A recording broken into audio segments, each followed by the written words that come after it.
Hello mommies and daddies, welcome back to mom and kids care. मैं हूँ ज्योत्सना।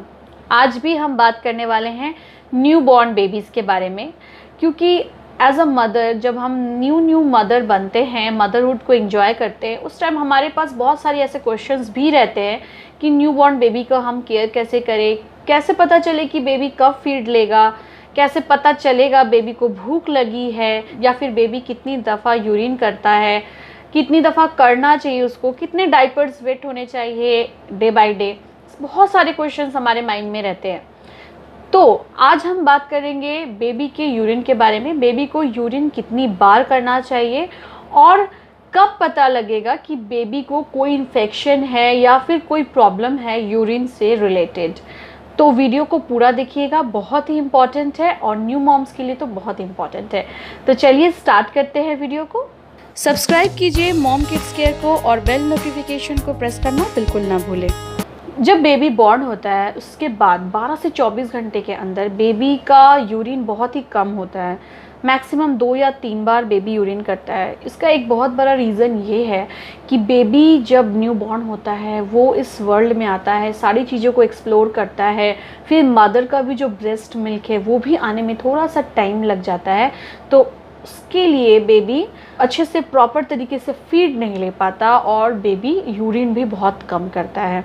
लेकिन जैसे जैसे डे बाय डे दिन बढ़ते रहता है, बेबी का भी यूरिन करने की जो फ्रीक्वेंसी है वो भी घटने लग जाती है।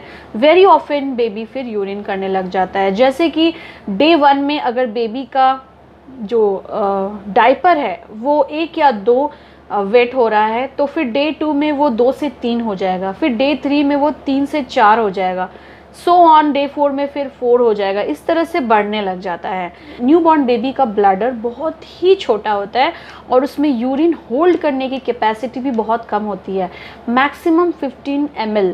तो बेबी इसीलिए ज़्यादा देर तक अपना यूरिन होल्ड नहीं कर पाता और जैसे वो फीड लेता है उसके बाद वो यूरिन करना स्टार्ट कर देता है, जैसे कि बहुत ही जल्दी उसका स्टमक भी खाली हो जाता है। एक बात और बताना चाहती हूँ कि बेबी का स्टमक जो है बहुत ही छोटा सा रहता है। तो आप जैसे ही बेबी को फीड कराते हो उसके बाद बेबी का यूरिन करना स्वाभाविक है, क्योंकि वो बहुत जल्दी यूरिन करने लग जाता है, इससे उसका स्टमक खाली हो जाता है। तो ऐसा नहीं है कि हमें एक निश्चित टाइम पर ही फीड कराना है बेबी को। जब भी बेबी फीड के लिए रोए तो आपको उसी टाइम फीड कराना चाहिए। अब हम लोग बात करेंगे बेबी के यूरिन के कलर के बारे में।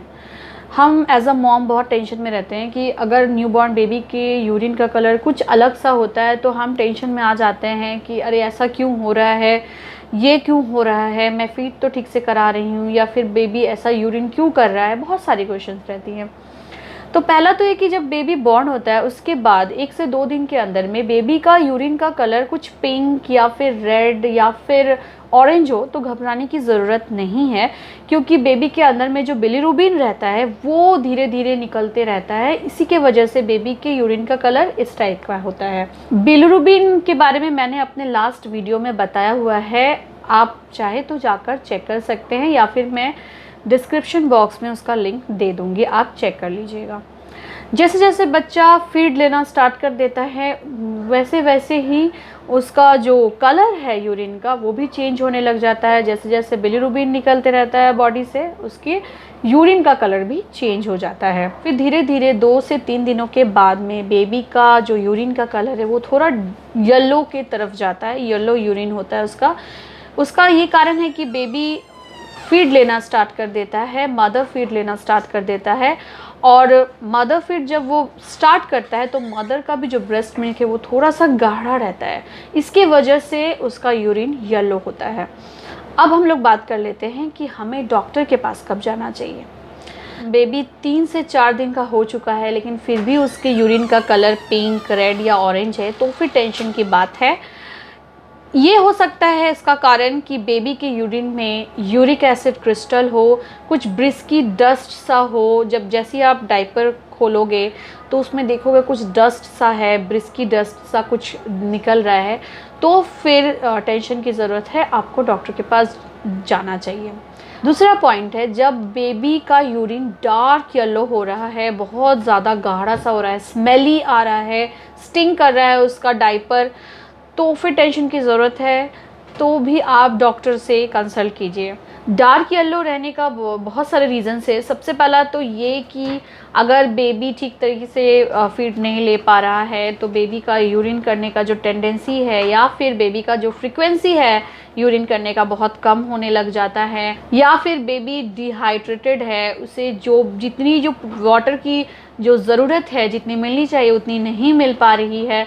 क्योंकि हम जानते हैं कि बेबी को 0 to 6 मंथ तक पानी नहीं देना चाहिए, तो जो भी उसकी वाटर की ज़रूरत है वो मदर फीड या फिर फॉर्मूला मिल्क से मिलती है। तो अगर बेबी प्रॉपर तरीके से फीड नहीं कर पा रहा है या फिर उसे जितना फीड करना चाहिए वो उतना नहीं कर पा रहा है, तो भी उसका यूरिन का कलर डार्क हो सकता है। और अब जबकि समर सीज़न चल रहा है तो हमें न्यूबॉर्न बेबी का खासकर ध्यान देना चाहिए कि हम प्रॉपर तरीके से उसे फीड दे रहे हैं या नहीं, उसका यूरिन करने का जो फ्रीक्वेंसी है वो किस तरह का है, तो ये सारा चीज़ हमें ध्यान देने का ज़रूरत है। बेबी जब यूरिन करने लगता है तो बहुत रोएगा, यूरिन बहुत कम क्वांटिटी में होगा, बेबी ठीक से सो नहीं पा रहा है, या फिर बेबी जब उठता है तो रो के उठता है, या फिर बेबी का जो लिप्स है वो ड्राई होने लग जाता है।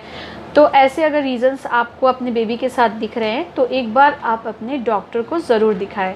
तो उम्मीद है आज का ये वीडियो आप लोग को हेल्पफुल लगा होगा। जो न्यू मॉम्स है उनके लिए तो बहुत ही इम्पॉर्टेंट है, तो आप अपने फ्रेंड के साथ शेयर कर सकते हैं, जो न्यू मॉम्स है उनके साथ शेयर कर सकते हैं। अगर ये वीडियो पसंद आया तो एक लाइक ज़रूर कीजिएगा, और कोई भी क्वेश्चंस हो न्यूबॉर्न बेबी से रिलेटेड या कुछ भी, आप जाकर मेरे कमेंट बॉक्स में पूछ सकते हैं, मैं इसका आंसर करूँगी। तो फिर न्यू टॉपिक और एक न्यू वीडियो के साथ मैं नेक्स्ट आ जाऊँगी। तब तक के लिए अपना ख्याल रखिए, अपने बच्चों का ख्याल रखिए। बाय।